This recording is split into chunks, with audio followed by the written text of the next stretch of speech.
In today's episode, I'm going to be talking about a concept that I refer to as the Oprah Effect.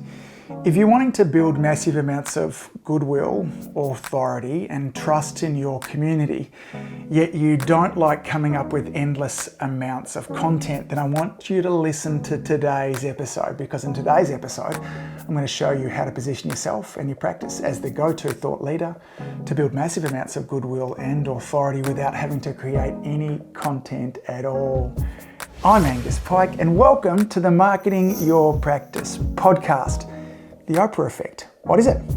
Well, in today's episode, I want to be talking to you all about interviews. But before we do that, have you downloaded this report? This 100 different patient attracting videos that'll build massive amounts of goodwill, authority, and expertise.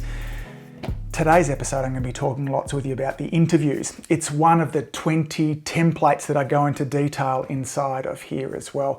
The biggest challenge that so many of you tell me that you have with creating videos is coming up with content. There's 100 different ideas inside of here that you could really easily change into it literally being 1,000 of them.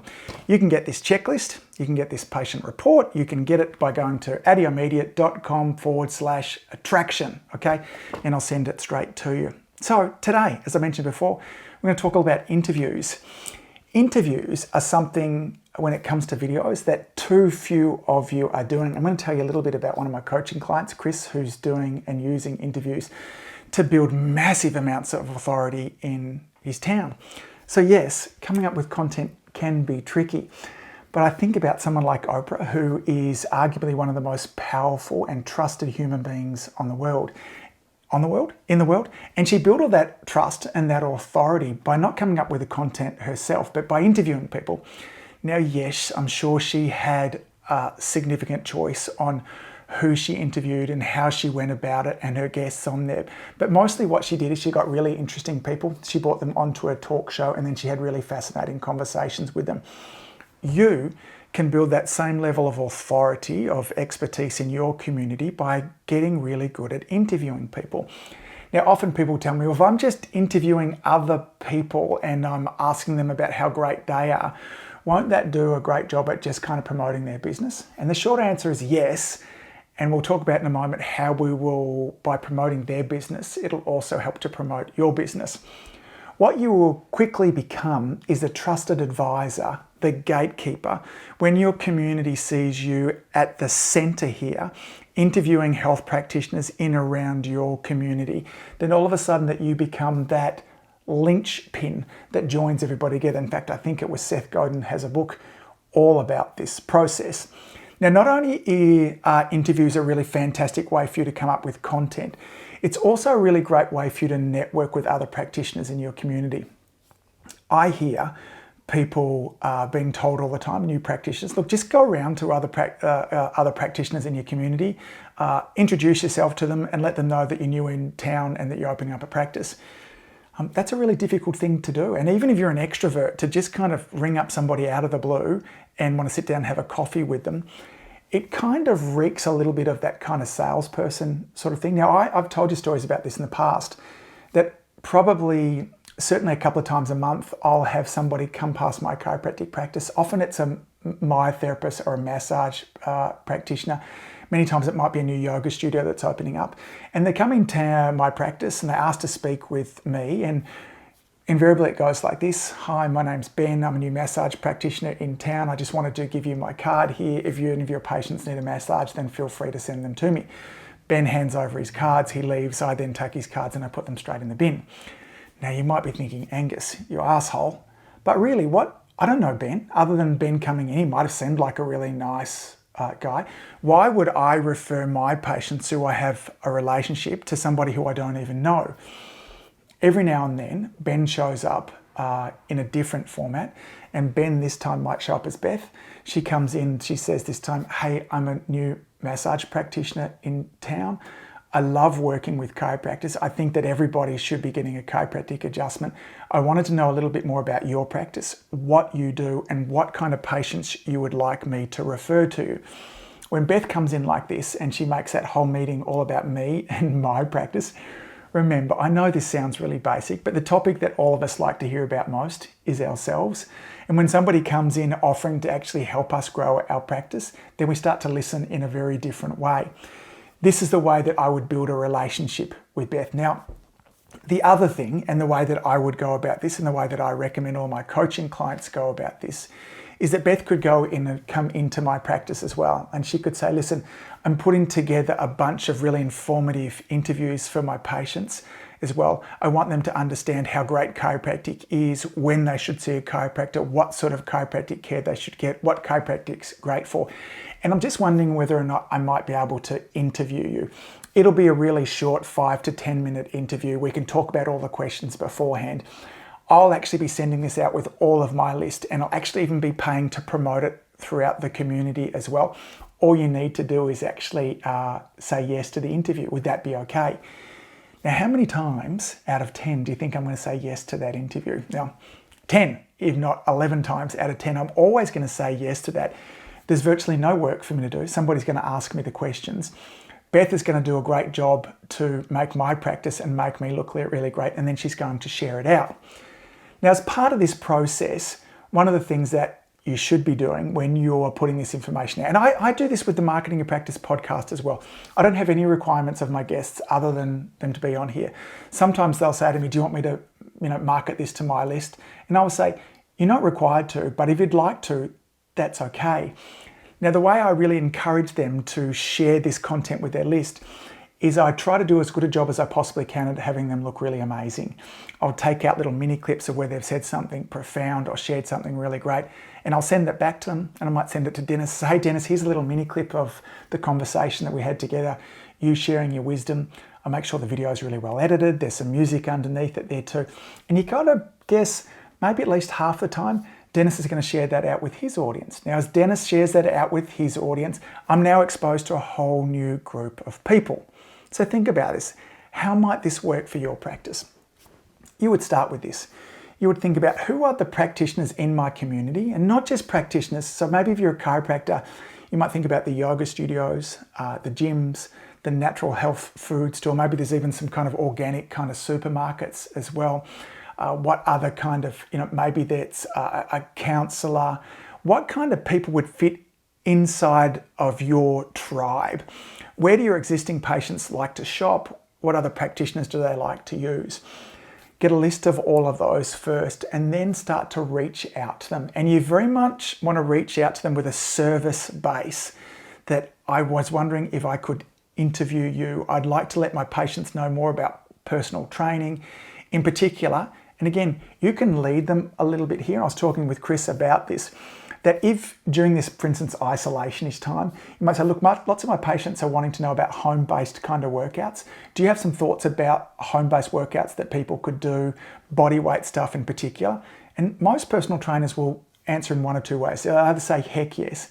And if they say no, then the thing that I will ask them is, what are you passionate about? What do you like? What are you great? Who's your ideal person that you like dealing with? And so maybe this personal trainer comes back and says, look, weight loss is where I get really great results, but particularly weight loss in women aged kind of that 40 to 55 age group. And then I would say, great, that's a conversation that my audience would like to hear about as well. And then I go and I have a conversation with a personal trainer about this.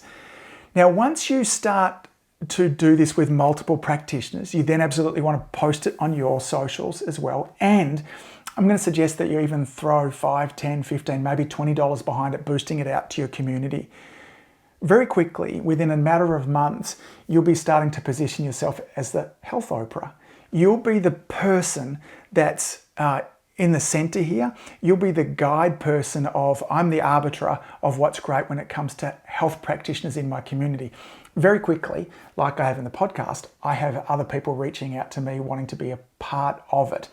Now, yes, I promise you, this will help to build authority and expertise for you also. So your job with these interviews is really simple. You want to make sure that you make the practitioner look as good as possible. All the success in these interviews is done with the preparation beforehand. Now, I'm lucky when it comes to the podcast because most of the people that I'm interviewing are used to having been interviewed. But most of the people that you're interviewing, this might be their first time, so they might be a little bit nervous. So some structures of what you might want to have them talked about beforehand could be just as simple as this. Let them know before you get on the interview who do they love to deal with and where do they get great results? And let them know that that's mostly what you're going to be talking about in the interview. That you're going to start the interview by asking them, why did you become a personal trainer? What got you interested in personal training and how long have you been doing it for? Then after you've asked that question, you're going to go into and you're going to say, hey, listen, we're talking beforehand that you really love dealing with women in that 30, 40 to 55 group and that you get great results with weight loss. What's your secret? And then you would go and let them talk a little bit about that.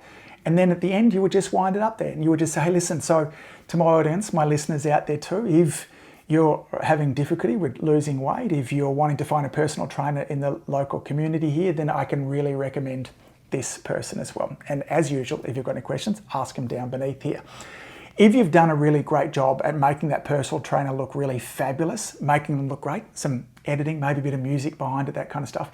If you then send it out to that personal trainer afterwards, you can bet they're going to want to share it not only with their audience, but maybe they might want to promote it also. Now, this doesn't have to be difficult. These interviews, in the most cases, should be in that 5 to 10 minute range. And not only could you be interviewing local health practitioners, but Chris, who I spoke about before, he has two arms that he's doing to this.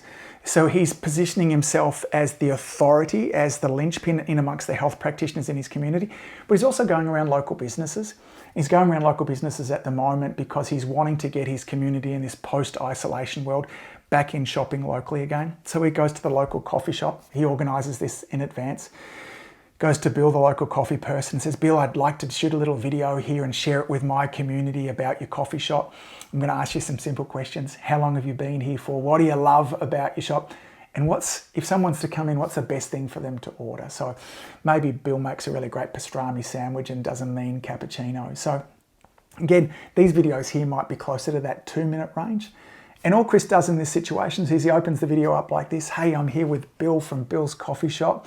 We're going to talk quickly about Bill's amazing pastrami sandwiches and the mean cappuccino that he makes. And again, remember, as we come out of this isolation world, now's a great time for us to get back shopping locally again. Bill, welcome. Bill, when did you become a coffee maker, pastrami sandwich maker? You want to have 60 seconds, 90 seconds conversation with Bill. And then again, at the end there, so if you want a great pastrami sandwich and a mean cappuccino, come down to Bill's Cafe. Now you might be thinking, what the heck has this got to do with building my chiropractic practice? Everything. As you're doing this, what you're doing is you're positioning yourself as a generous person. You're showing your audience who you are. You're delivering value to them. You're showing that you're heart-centered and you're community-based. Remember, when people are making a decision to come and see you, they're making a decision based on emotion. They're not making a decision based on logic. Let me say that again.